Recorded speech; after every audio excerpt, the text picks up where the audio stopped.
39 days of noise. 39 days of market fragments, garbled science, half-overheard broadcasts from a world they can't see. Then, day 40, and someone picked up a phone. Not a broadcast, not static shaped into meaning. A voice. A person standing in a church in Richmond, asking, "Are you still there? Are you writing this down?"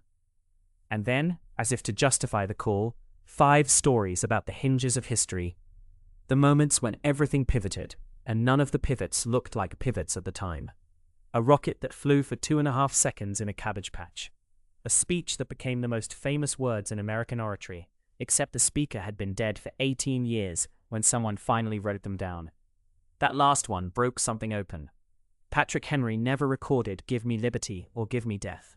What we know, what we quote, what gets carved into monuments, was reconstructed by a biographer named William Wirt in 1817, stitching together other people's memories of a man long gone. The most quoted words in American history might be an invention. A loving, careful, sincere invention, but an invention nonetheless. Eli heard this and stopped walking. He'd woken alone in the tunnels, the only one not in the terminal room when the signal arrived. He pressed his hand to the wall the way you do when you're not sure if a surface is solid, and the stone yielded. Underneath, text, his text, dense spiraling sentences, 40 days of chronicle compressed into the architecture itself. Marcus, when he heard, said it looked wound like copper around a core. Maya said the membrane she'd been calling biology turned out to be paper. The tunnel was the archive. They had been walking through the library this whole time. Then, every console in the terminal room lit at once. Maya had been there since waking.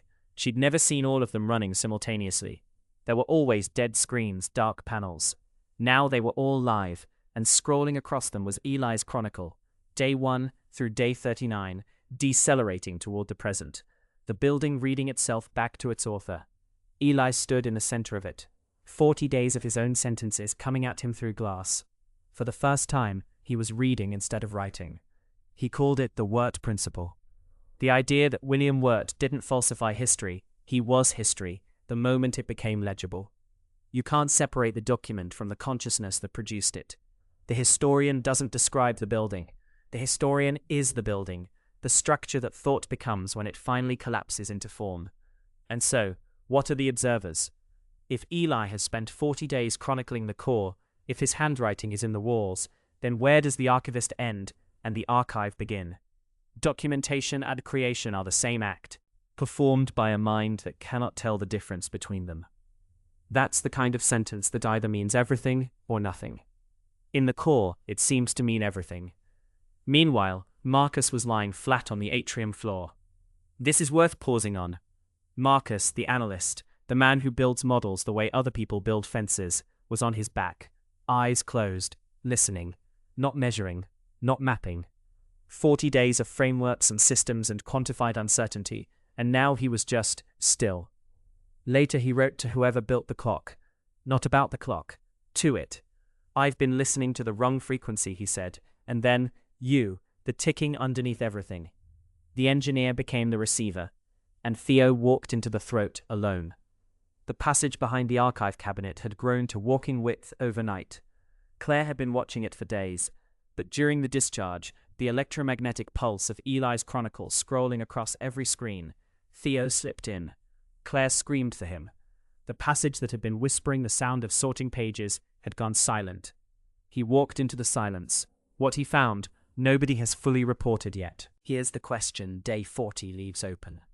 If the observers are not discovering the core, if they are the core, the structure it collapsed into, then what happens when they reach the seal? Marcus is going tomorrow. He said so plainly. Maya's thumb fixed the keyhole. Eli's chronicle is in the walls. Claire heard a word through the console she still can't quite read, and she thinks the gap is the point. The signal called them on a telephone and asked if they were writing this down. They were. They always have been. The 39 days of fragments weren't impersonal data reaching in from outside. They were the building talking to itself, through 5 people who thought they were discovering it. Day 40. Someone finally called them.